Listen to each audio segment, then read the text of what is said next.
when you find your true passion in life, and my passion for me was like, oh, I want to be, I don't give a Navy SEALs, Army, I don't give a shit. I want to serve my country. I cared about, I want to be someone that I'm proud of. The greatest, you believe that you really believe. Some people may not have that opportunity to believe in themselves, because all their lives many things has kept them down. Music, the greatest I am the greatest of who you really are. Do you really know who you are? Can you identify yourself? Do you see yourself less, or do you see yourself? So I'm making the choice again to put my shoes on early in the morning and get after it again. Make the right decision. Stay hard is about going that extra step and you feel like you can't. That's what builds self-esteem and self-respect. Stay hard. This ain't gonna happen. People go, how did you run 135 miles to death valley? How did you run 100 miles with no training? Because I went into it not thinking I can't do this. I went into it with the strategy. I had an open-mindedness. So until your mind is open to the possibilities that I can do this, you would never be able to do it. Once the mind starts to believe it can be achieved, it then, only then, does it start to break down tactically how we can do this. Until then, you're gonna always lose. The whole thing is this. Don't say a word. Stay uncommon amongst uncommon people. You're never done. Don't stop when you're tired. Stop when you're done. Stay hard. Our mind wants to protect us. The mind is like, honestly, it has a tactical advantage over us. It knows our deepest, darkest fears or insecurities. It knows where we start to feel, we start getting that doubt creeping. It says, hey man, you know what, man, maybe this isn't good. Let's go back home to the wife. Let's go back home to the kids. This is not comfortable. So what you say to yourself is important. There's no coach, there's no trainer to keep you going. It's only you. So think about this. You've been working your whole life to get a seat at the table. The seat at the table is you want to be the best amongst all the best people in your career field. So you finally get that letter. It's steak, lobster, it's a big dinner. Everybody's showing up. So in that moment, the mind directs us. It's a protective mechanism. It saves us from doing bodily harm, or it really saves us from discovering that the mind's like, I want to be in charge of you. You needed your sleep, or I need to catch up on my sleep. You can't catch up on your sleep. There is no such thing as catching up.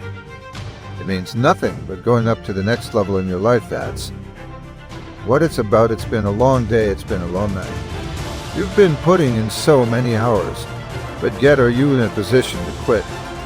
Or you're in a position to go hard? Are you in a position to go strong? Are you willing to dig and go as far as you can? Are you willing to suffer? See, you've got to understand my thought. About champions, when I talk about people who are ultimately successful, you got to remember, these people don't take breaks. They don't know what rest is when everybody's telling you should rest.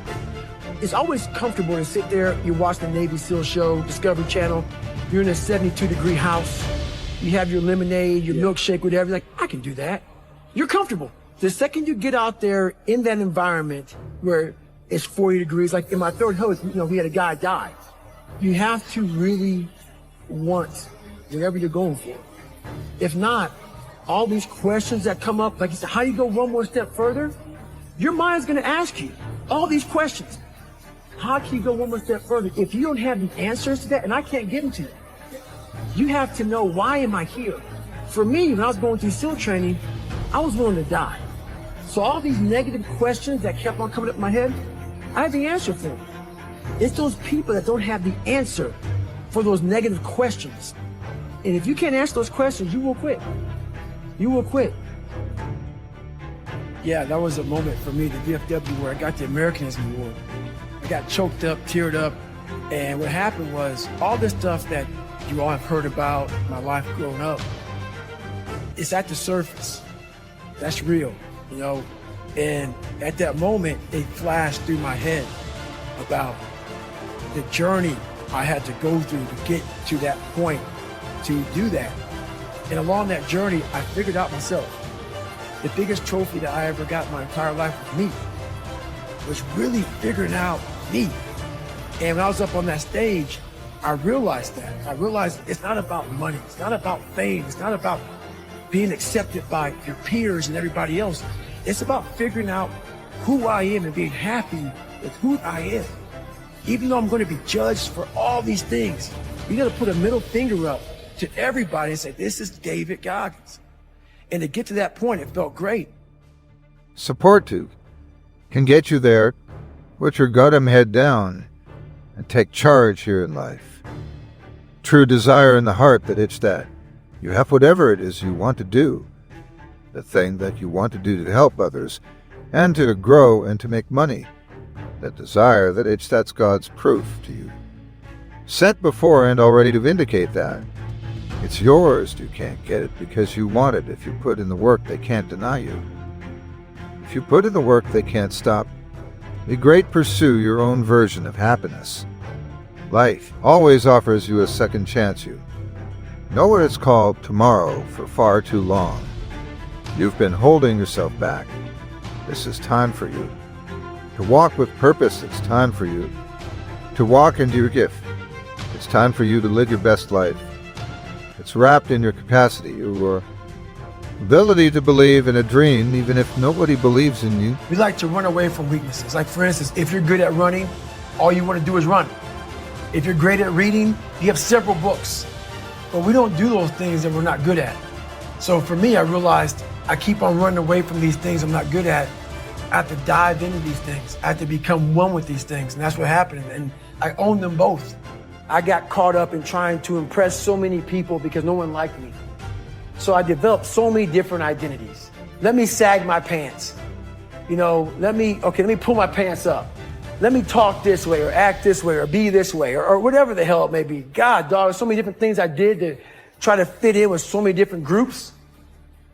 When you look in the mirror, that's the one person you can't lie to.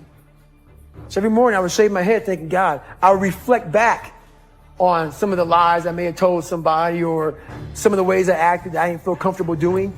And I did it to impress other normal people. The key word there is normal, everyday people. I was trying to make other people like me. How pathetic is that? So this mirror would always tell me, my reflection would say, God, you are a pathetic man. How does that feel every day to be this way? So I would just start having myself accountable. How did I attack today? How did I attack yesterday? And if I didn't do something I was proud of, I would write down a sticky note and I would fix it. So then my senior year in high school, it was a totally different David Goggins. I realized at a young age how to change myself was through discipline. And the military didn't teach me that. It was something I realized I had zero discipline, zero self-discipline. And I realized I have to start developing this. And I started really because I was horrible at reading and I was horrible at writing. I have so many learning disabilities, not even funny. So I just sit down at the table and spend so much time in this, reading and writing and learning. And that kind of translated over to my self-discipline with working out. Changes, the economy changes, relationship changes. We change mentally and emotionally and physically. And you are either dying or you are either living life. Always offers you a second chance. You know what it's called. Tomorrow see change as growth, see change as transformation, see change as evolution. Your history is not your destiny. You can't get it because you want it. If you put in the work, they can't deny you. Tell them this, I've been up to him many times. My life isn't over yet. Young man, young woman. You have your life to live, you have to breathe that life. How dare you give up on yourself? How dare you give up on your dreams? This is your life. I've been up the hill many times, in fact. I slipped a few times. I didn't even want to get back up because I was too afraid to go up. We all have two people. We all have two people. And I'm not saying you're crazy. We have the easy voice, which is that 20% telling yourself that I'm easy at 90% of my full potential, maybe 100% at that 20%. That's that voice that we all love. This other voice that we walk very far away from is the voice saying, hey man, you ain't doing shit. So we try to get this voice out of our head completely. And we live over here in this one. So what you have to do first is turn up this voice over here. The voice saying things to you that aren't nice. That it's in our head saying, you know what man, dude, you're not doing shit. And it's not putting yourself down. People take this the wrong way in this new society. I'm not saying to put yourself down. I'm saying listen to the truth.